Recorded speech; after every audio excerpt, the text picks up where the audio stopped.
عزیزم، درود و مهر. امیدوارم حال دلتون عالی باشه. امروز آموزش یک غذای جدید و بی نهایت خوشمزه رو داریم. به همه توصیه میکنم این غذا رو، به خصوص عزیزانی که گیاهخوار هستن و دنبال یک غذای جدید هستن. این غذا رو به شدت بهشون پیشنهاد میکنم.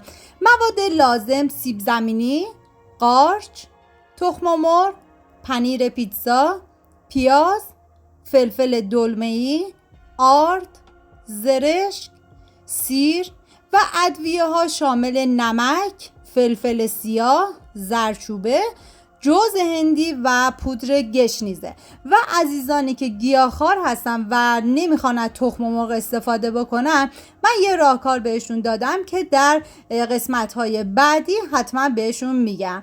خب ما اول سیب زمینی هایی که داریم و باید کاملا رندهشون کنیم با رنده نه خیلی ریز نه خیلی درشت. اینو کاملا رندش میکنیم.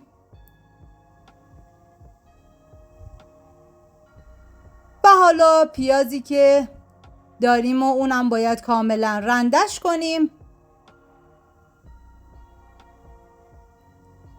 و ببینید بعد از اینکه پیاز و سیب زمینی رو کاملا رنده کردید، حتما حالا به هر وسیله‌ای که داریم باید آبش رو کاملا بگیریم و بعد از اون ادویه ها رو بهش اضافه میکنیم که من جوز هندی، پودر گشنیز، ببینید جوز هندی رو حتما استفاده کنید، زردچوبه و نمک.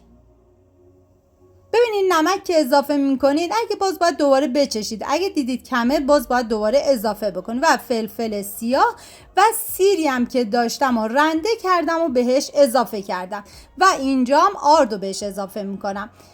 و حالا توی این مرحله من اول 3 تا تخم مرغ رو اضافه میکنم، هم میزنم. اگر کم بود موادم، یعنی خیلی سفت شد، دوباره اضافه میکنم. برای عزیزانی که وگان هستن نمیخوان از تخم مرغ استفاده بکنن، آرد رو با آب مخلوط کنن و به جای تخم مرغ استفادهش کنن. حالا من دوباره دیدم موادم کمی سفته، 2 تا تخم مرغ دیگه بهش اضافه کردم و دوباره هم میزنم. ببینید موادتون برای این غذا نباید بیش از حد سفت و نه خیلی شل باشه. حالا قارچی که داشتیم، ببینید قارچتون رو باید خیلی به صورت نازک برش بزنید. برای مواد لاش که ما اینا رو استفاده میکنیم هرچه نازکتر باشه بهتره. و بعد از اون پیاز رو من کاملا خلالیش میکنم و ببینید از پیاز زرد و سفید برای این مواد میانیش استفاده نکنید بهتره.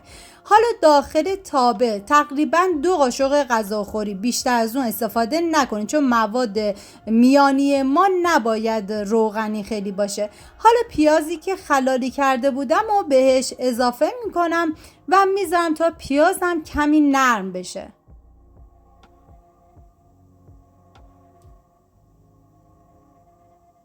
برای این غذا ما نیاز نداریم که بذاریم پیازمون کاملا سرخ بشه، همین که پیاز کمی نرم بشه کافیه.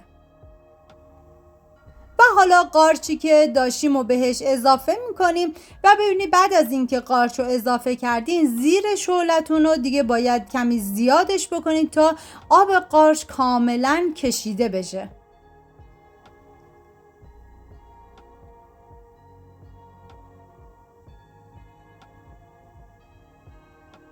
حالا من بهش نمک اضافه میکنم و دوباره هم میزنم.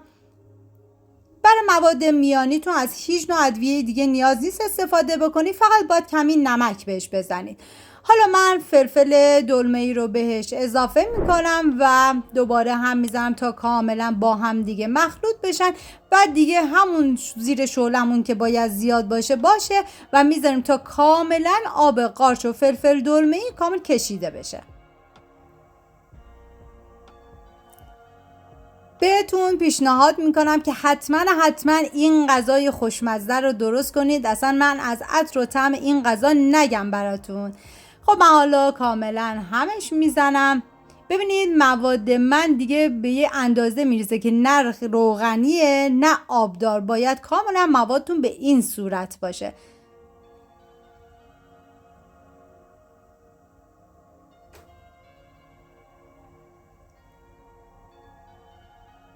خب دیگه اینجا من موادم آماده شد و میذارمشون کنار. حالا داخل تابه دیگه تقریبا 2 قاشق غذاخوری بهش من کره اضافه کردم و بعد از اینکه کرم داغ شد 1 لایه از اون مواد سیب زمینیمون بهش اضافه میکنیم و کاملا باید سطحش رو صاف بکنیم.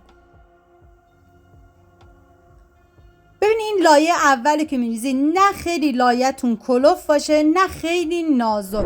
حالا کاملا من سطحش رو صاف میکنم و از مواد میانی که درست کردم و میریزم روی لایه سیب زمینیم. ببینید فقط این موادی که میریزید همین قسمت وسط باشه، به کنارها به هیچ عنوان نذارید ریخته بشه، چون هم میسوزه همون شکل اون غذاتون زیاد جالب نمیشه. حالا بعد از اون من کمی زرش، که دیگه زرش کاملا اختیاری، اگر دوست نداشتین میتونین اضافه نکنین.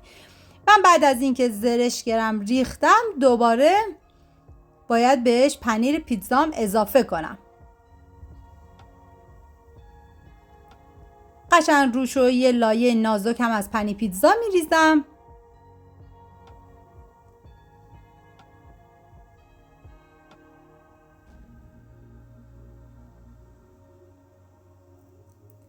این غذا به خصوص برای کسایی که بچه دارن، بچه‌ها چون عاشق اینجور غذایین حتما براشون درست کنیم، مطمئناً از طعمش لذت میبرن.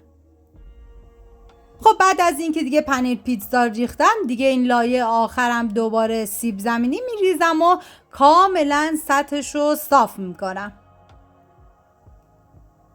ببینید زمان پخت این غذامون هر سمتش تقریبا نیم ساعت با حرارت متوسط هستش و بعد از نیم ساعت دوباره باید برگردونیم و سمت دیگه‌ش هم کاملا سرخ بشه. امیدوارم از این ویدیو من خوشتون اومده باشه. این غذای خوشمزه جدید رو درست کنید، در کنار عزیزانتون از خوردنش لذت ببرید. اگر ویدیو من دوست داشتید لطفاً لایک کنید، برای دوستاتونم بفرستید. لایک و کامنتاتونم که کلی به من انرژی میده و کمک میکنه ویدیوهای من به افراد بیشتری نمایش داده بشه.